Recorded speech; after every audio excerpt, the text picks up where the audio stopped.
असा आवाज झाला की माझी बिल्डिंग खालीच चालली म्हणून एवढ्या जोरात आवाज आला आम्हाला। एवढा भारी स्फोट असल्यामुळे आमच्या जे ग्रेनाइट वगैरे सगळं बाहेर गेलेले। आमचे हॉलचे विंडोज पूर्ण ब्रेक झालेले आहेत, सिलिंगला क्रॅक गेलेले आहेत आणि नंतर टेरेस तुम्ही बघताय, टेरेसचे पूर्ण 60 ते 70 पत्रे पूर्ण तुटलेले आहेत। 2016ला पण असाच आवाज आले। तेव्हा पण आमचं भरपूर नुकसान झालेलं, पण आम्हाला काय भरपाई मिळाली नाही।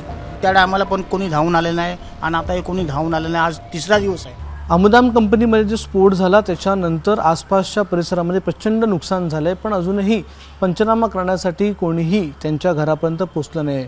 मी सध्या याच डोंबिवली परिसरामध्ये अमुदाम कंपनीच्या समोरच्या 1 ते 2 किलोमीटरच्या भागामध्ये आहे आणि इथे अनेक घरांचं अनेक लोकांचं नुकसान झालेलं आहे। जसं की आपण बघता इथे अशीच नुकसान प्रत्येक सोसायटीजमध्ये प्रत्येक गावामध्ये झालेलं आहे आणि गावकऱ्यांचं तर खूप मोठं नुकसान झालं आहे, मात्र पंचनामा करण्यासाठी अजून त्यांच्यापर्यंत कोणी आलं नाही।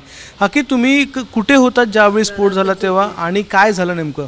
जोरात आवाज आला आणि काचांचा पण फुटलेला आवाज आला आणि माझा नातू टीव्ही बघत होता। असा आवाज झाला की माझी बिल्डिंग खालीच चालली म्हणून एवढ्या जोरात आवाज आला आम्हाला। आम्ही म्हटलं काय झालं काय झालं। 2016ला पण असाच आवाज आले। तेव्हा पण आमचं भरपूर नुकसान झालेलं, पण आम्हाला काय भरपाई मिळाली नाही। आता पण ते लोक आले नाही पंचनामा करायला, 4 दिवस होऊन गेले। तर किती नुकसान असेल एकूणच? हीच बिल्डिंग नाही, आसपास पण नुकसान बघतोय आम्ही।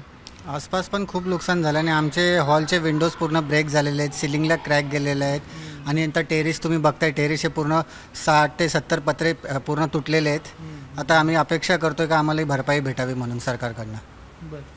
तुम्ही काय सांगाल, तुमच्या घराचं काय काय नुकसान झालं? घरामध्ये आमच्या दोन्ही खिडक्यांच्या, हॉलमधल्या खिडक्या आणि किचनमधल्या खिडक्यांच्या दोन्ही नुकसान झालेले आहे। एवढा भारी स्फोट असल्यामुळं आमच्या जे ग्रेनाइट वगैरे सगळं बाहेर गेलेलं आहे। त्याच्यामुळं कसं की जसं वहिनींनी सांगितलं की 2016मध्ये पहिले झालं होतं आणि आता सेम नुकसान आमचं तसंच आहे, पण त्यावेळी आम्हाला पण कोणी धावून आलं नाही आणि आता कोणी धावून आलं नाही। आज तिसरा दिवस आहे। पंचनामा करायला आलेले लोक असं म्हणतात सरकारचे अधिकारी, तुमच्यापर्यंत? आमच्यापर्यंत अजून कोणीही आलेलं नाही।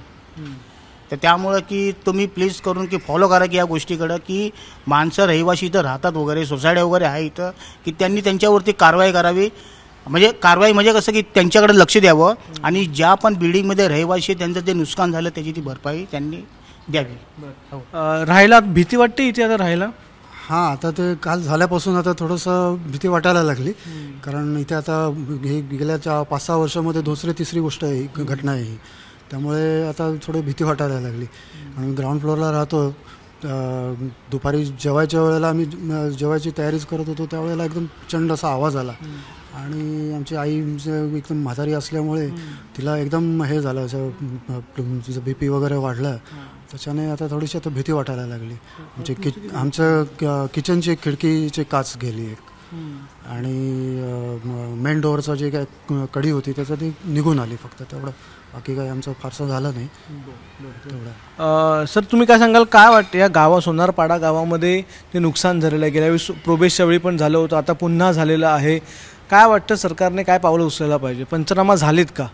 सरकारने पंचनामे केले पण अपुरे केले आहेत। रोड टू रोड पंचनामे केले आणि बॅक साईडला जे गावा ठिकाणी प्रचंड प्रमाणात नुकसान झालेलं आहे। आता आपण इथे बघतोय या लोकांची प्रोग्रेसच्या टायमालाही नुकसान झाले होते, आताही नुकसान झाले, पण हवेच्या एकदम 200 फुटाच्या अंतरावर ही बिल्डिंग इथे सरकारी यंत्रणा पोहोचली नाही पंचनामा करायला, तर अजून पुढेही भरपूर नुकसान झाले, थोडे प्रमाणात झाले पण झाले लोकांचे नुकसान। लोक आज पण इथे भयभीत आहेत, रात्री मुलं झोपत नाहीत, म्हणजे जो आवाज जो झाला तो एकदम प्रचंड प्रमाणात झाला, एकदम तीव्र एवढा जोरात तो स्फोटक होता की गावात प्रत्येक घराच्या कोपऱ्यात लोखंडाचे असे तुकडे, चायनीजचे तुकडे, इतर गोष्टी, ऑइली द्रव्ये असं लोकांच्या गाड्यांवर पडलेलं आहे। त्यामुळे लोक इथे पूर्ण भयभीत झालेले आहेत। तुम्ही कुठे होता त्यावेळी आणि काय नेमकं परिस्थिती होती? ज्यावेळेस हे सगळं घडलं त्यावेळेस मी किचनमध्ये होती, मम्मी आमच्या देवघरात पोथी वाचत होत्या आणि नंदेची मुलं तीसुद्धा घरातच होती, हॉलमध्ये होते, TV बघत होते। आणि ज्यावेळेस हे सगळं झालं त्यावेळेस तो एवढा घाबरला की त्याच्या डायरेक्ट अंगावरती त्या काचा आल्या, पण लकीली त्याला काही झालं नाही। आतमध्ये आम्ही आलो, कसं बसं लाईट वगैरे बंद केली आणि आम्ही तसंच बाहेर पडलो, पण अजूनपर्यंत आम्हाला राहायला इथे घरात भीती वाटते, कारण की कधी हे सगळं बघितलं नव्हतं, पहिल्यांदाच असा अनुभव आला। आत्ताच नवीन लग्न झालं त्याच्यामुळे इकडे माहीत नव्हतं असं कधी घडेल वगैरे असं, पण तरी पण आता थोडे आवाज जरी आले तरी थोडी भीती वाटते भरपूर अशी, की इथे राहायलाच भीती वाटते एकटीला असं. त्याच्यामुळे मला सरकारला फक्त एवढंच बोलायचं आहे की लवकरात लवकर इथे सगळ्यांना मदत पुरवा. आणि पहिली गोष्ट ज्या काय MIDCचं जे काय आहे कंपन्यांचा, तो पहिली गोष्ट तो प्रश्न पहिला सोडवा. बाकी एवढीच मागणी माझ्या. ज्यावेळी प्रोबेसचा स्फोट झाला होता त्यानंतर देखील इथे जी लोक होती त्या सगळ्यांचे पंचनामे झाले. महसूल विभागाकडे ते पंचनामे गेले. तब्बल 7 कोटी रुपये यामध्ये महसूल विभागाने काढले की लोकांना देणी द्यायची आहेत, लोकांची नुकसान भरपाई करायची आहे 7 कोटी रुपयांची. पण ती फाईल अजूनही मंत्रालयामध्ये आहे, त्याच्यावर काही झालं नाही आहे पुढे.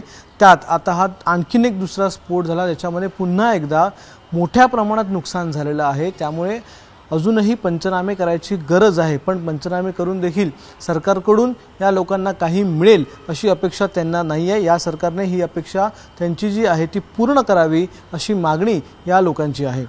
कॅमेरामॅन विनयसह अक्षय भाटकर, ABP माझा, डोंबिवली.